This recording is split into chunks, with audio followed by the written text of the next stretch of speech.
Yeah, guys, it's nice having you again today. Thank you for joining us. Thank you for following us up.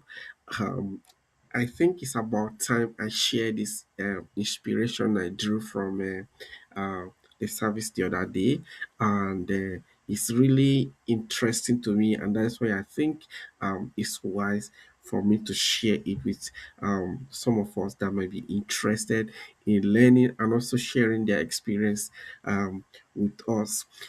Okay, so this is what I titled The Tools of Marriage. Now, scripturally, tools of marriage are called terms of marriage covenant. The Bible said in when God was speaking to Moses in Exodus chapter 4 and verse 17, he said, "And thou shalt take this rod in thy hand, wherewith thou shalt do signs." Now, these are tools that God has armed us with to ensure that we do signs and wonders in our marriage. And the first of them we'll be discussing is love. Now, what is love according to the scriptures? Love, according to the scriptures, from the definition, for instance, if we look at Romans chapter 12 and verse 10, it said, "Love is being kindly affection one to another with brotherly kindness, in honor, preferring one another." So, love is when you show somebody kind affection, kindness that can be traceable to brother. You understand? So that is done in honor, preferring one another. When you love someone, you put the person first.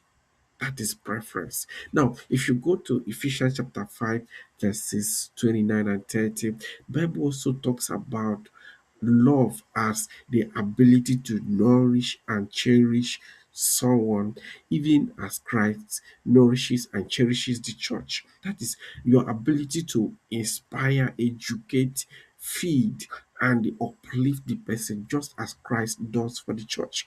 That is love. Now, if we go back to 1 John chapter 4 and verse 16, it said that God is love.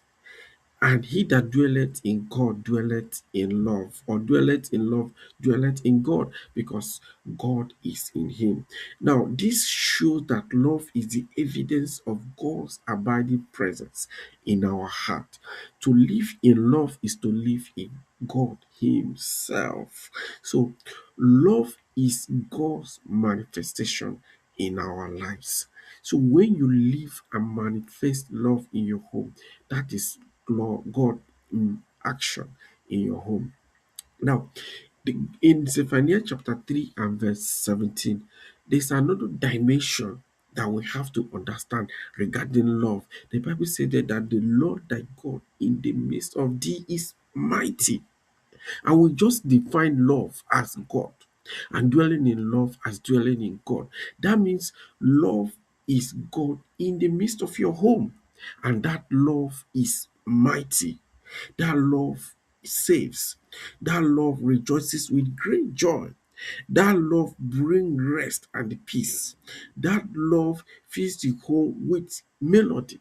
And wherever that love governs, peace follows. So when you love, you manifest God.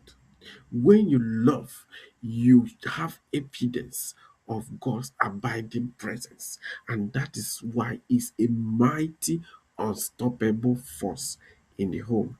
I hope you have learned something today. Please share and comment, share your views, and let me know what you have learned. Thank you for joining me. Stay blessed. Bye.